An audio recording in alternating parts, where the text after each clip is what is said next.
je suis ravi de vous retrouver sur Pourquoi Padré, aujourd'hui avec cette question de Véronique qui n'a pas reçu une éducation catholique et dont la conversion date de 2012.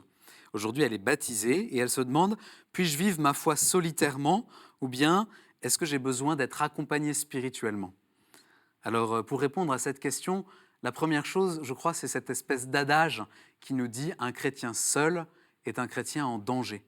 Et on est fait pour vivre les uns avec les autres. C'est vrai dans tous les domaines de notre vie, au travail, en famille, dans nos amitiés. On est toujours plusieurs, on est toujours en relation. Et pourquoi est-ce que, dans ce qui concerne notre foi, on resterait seul? On a besoin d'être les uns avec les autres. Et c'est d'ailleurs ce que saint Paul nous dit dans la lettre aux Corinthiens, la première lettre aux Corinthiens.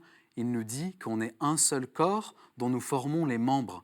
Et les membres du corps ont besoin d'être les uns avec les autres pour que le corps tout entier fonctionne. Donc, Véronique, on a besoin de vous dans votre paroisse. On vous attend.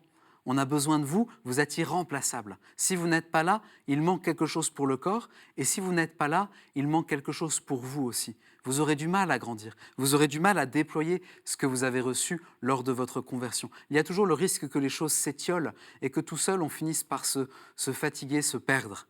Ensuite, sur la question du discernement spirituel et de l'accompagnement spirituel, je dirais, en général, tous les chrétiens n'ont pas besoin d'avoir un père spirituel, quelqu'un qui les accompagne au jour le jour, dans des moments particuliers de la vie, dans des moments plus difficiles, dans des moments où on a un discernement, un choix de vie, comme quand on est jeune et qu'on ne sait pas si on veut se marier, devenir prêtre. Là, on a peut-être besoin d'un accompagnement plus suivi. Mais de manière générale, le fait d'appartenir à la paroisse, d'appartenir à la réalité ecclésiale où on se trouve, suffit parce qu'on est frères et sœurs avec d'autres, parce que tous ensemble, on s'entraide pour avancer dans notre chemin de foi. Donc Véronique, je vous souhaite vraiment un bon courage pour trouver votre place dans votre communauté paroissiale et ainsi découvrir tous les trésors de cette communion des saints, qui n'est pas seulement la communion avec la vie éternelle, mais qui est aussi la communion les uns avec les autres, nous qui sommes les saints de Dieu, ceux qui ont reçu par le baptême la grâce de sa vie divine en nous.